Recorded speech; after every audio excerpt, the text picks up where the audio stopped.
Shattering the glass of a backboard is quite the rare occurrence, but when it does happen, it's quite a sight to see. Although it's pretty cool to see a backboard break, it's a good thing it doesn't happen often, as it can create many dangers and costly consequences when it happens. Looking back at the NBA's history, the first person to shatter a backboard was all the way back in 1946, which was actually the league's first season of operation.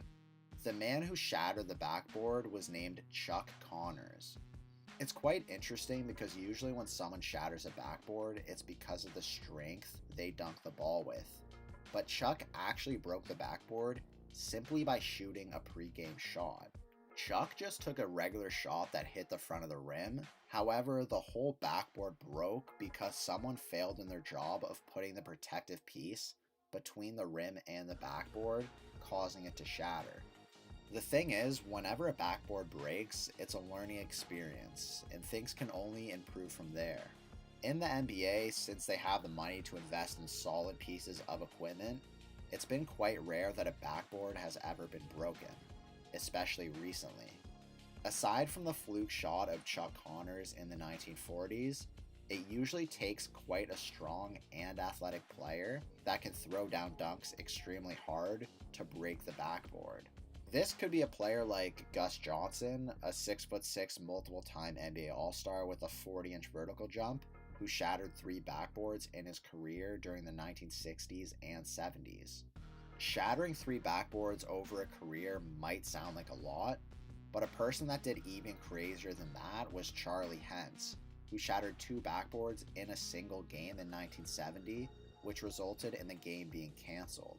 Since breaking backboards was becoming more common in the 1970s, the NBA commissioner Larry O'Brien also threatened players with a $5,000 fine for breaking backboards, which was quite a lot for players back in the 1970s.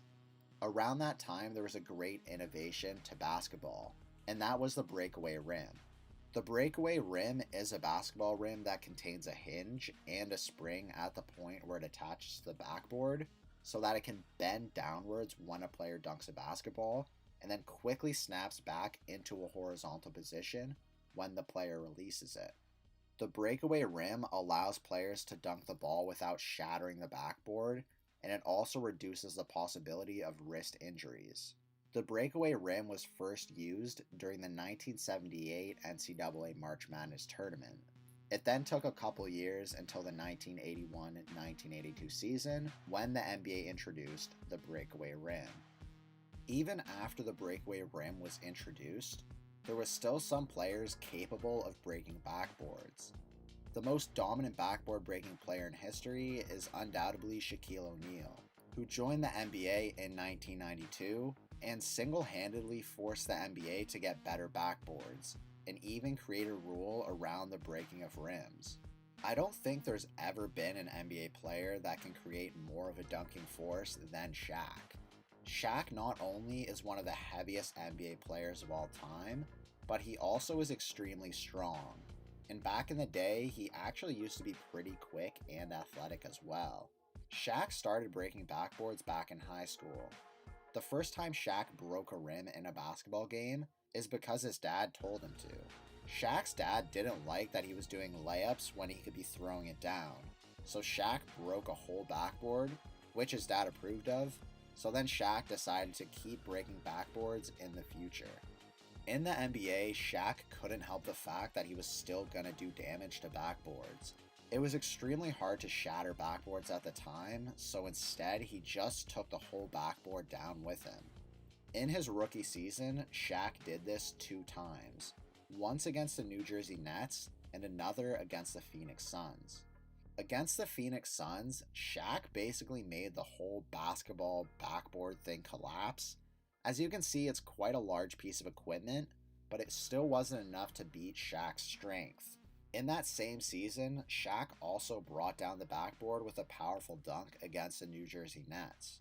This time the backboard almost came down and decapitated Shaq, but luckily it barely missed him and Shaq was okay. Following Shaq's rookie season, the NBA increased the strength of the steel and increased the stability of the backboard to prevent the hoop from falling down. I don't know of anyone breaking backboards in an NBA game after that. The NBA must have increased the backboard's ability to handle weight a lot better, especially since Shaq only got bigger as the years went on, and I don't think there's ever been a basketball player with the weight and strength of Shaq since. Lastly, because Shaq has broken quite a few backboards in his days, he actually has a tree of rims from the backboards that he's broken, which I think is a nice art piece. Do you think a player will ever break a backboard again during an NBA game? If so, who do you think this player may be? Let me know what you think in the comment section, and remember to like this video and subscribe to the channel to show your support.